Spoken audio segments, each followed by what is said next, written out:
Ajit Doval, real James Bond, he is former spy master and he served as an IPS officer.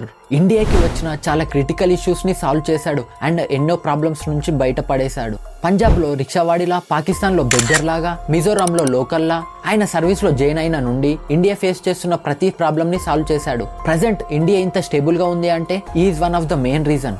Ajit Doval గారి thought process గురించి తెలుసుకోవాలంటే first అతని childhood గురించి తెలుసుకుందాం. అజిత్ దోవల్ గారు ఉత్తరాఖండ్ లో జన్మించారు. తన ఫ్యామిలీ బ్యాక్గ్రౌండ్ గురించి తెలుసుకుందాం. Father army officer major G N Doval, well settled family. Father G N Doval army officer అవ్వడంతో ట్రాన్స్ఫర్స్ ఎక్కువగా జరిగేవి. స్కూలింగ్ అంతా రాజస్థాన్ లోని అజ్మీర్ మిలిటరీ స్కూల్లో జరిగింది.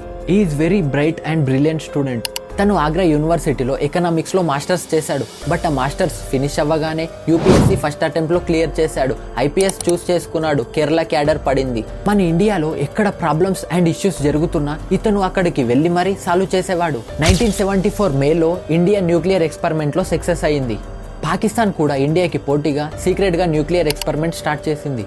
పాకిస్తాన్ చేస్తున్న ఈ సీక్రెట్ న్యూక్లియర్ రీసెర్చ్ కి ఫ్రాన్స్ మరియు చైనా సపోర్ట్ చేసింది. కానీ కొంతకాలం తర్వాత ఫ్రాన్స్ పాకిస్తాన్ కి సపోర్ట్ చేయడం ఆపేసింది. దాంతో పాకిస్తాన్ అధికారులు తరచుగా ఉత్తర కొరియాకి వెళ్తున్నట్టుగా ఇండియాకి ఇంటెలిజెన్స్ ద్వారా తెలిసింది. అసలు పాకిస్తాన్ ఏం చేస్తుందో అని తెలుసుకోవాలని అప్పటి ప్రధాని ఇందిరాగాంధీ గారు ఈ ఆపరేషన్ రా అండ్ ఐబీ టీంలకు అప్పగించింది. 1975లో Indian intelligence bureau Ajit Doval గారిని సీక్రెట్ ఏజెంట్ గా పాకిస్తాన్ కి వెళ్లి సమాచారం సేకరించాలని పంపించారు. అజిత్ దోవల్ గారు పాకిస్తాన్ కు వెళ్లి ఫుల్ గా గడ్డం పెంచి ముస్లిం కమ్యూనిటీలో కలిసిపోయేలా రెడీ అయ్యాడు. పాకిస్తాన్ కి సంబంధించిన అనేక విషయాలు సేకరించడం మొదలు పెట్టాడు.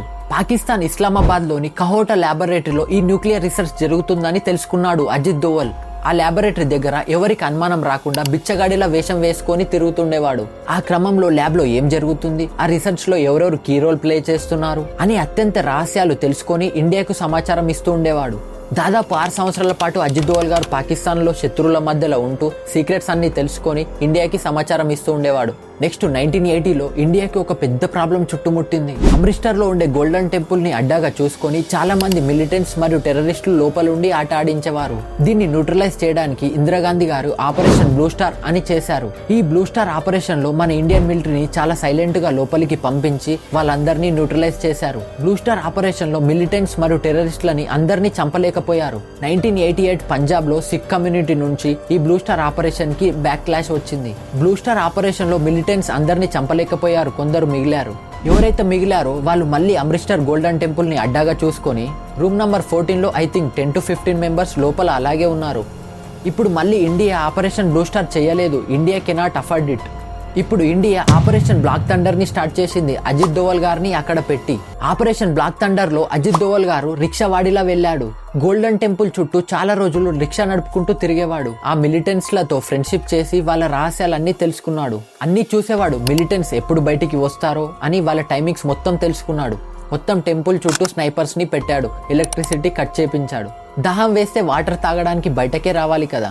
వాళ్ళు బయటకు వచ్చిన వెంటనే ఫస్ట్ ఎడ్డుని లేపేశారు. మిగతా వాళ్ళందరూ సరెండర్ అయ్యారు. మళ్ళీ 2014లో మోడీ గారి గవర్నమెంట్ వచ్చిన తర్వాత అజిత్ దోవల్ గారిని పిలిపించుకొని నేషనల్ సెక్యూరిటీ అడ్వైజర్ గా నియమించారు. అసలు అజిత్ దోవల్ గారిని ఇండియన్ జేమ్స్ బాండ్ అని ఎందుకంటారో తెలుసా? అసలు మనతో మాట్లాడకుండానే మన మైండ్ లో ఏం రన్ అవుతుందో చెప్తాడు. ఆయన వయసు టచింగ్ 80, సర్వీసే ఒక 40 years ఉంటుంది. ఇంకా 20 years దేశం కోసం సేవ చేస్తూనే ఉన్నాడు. Hats off.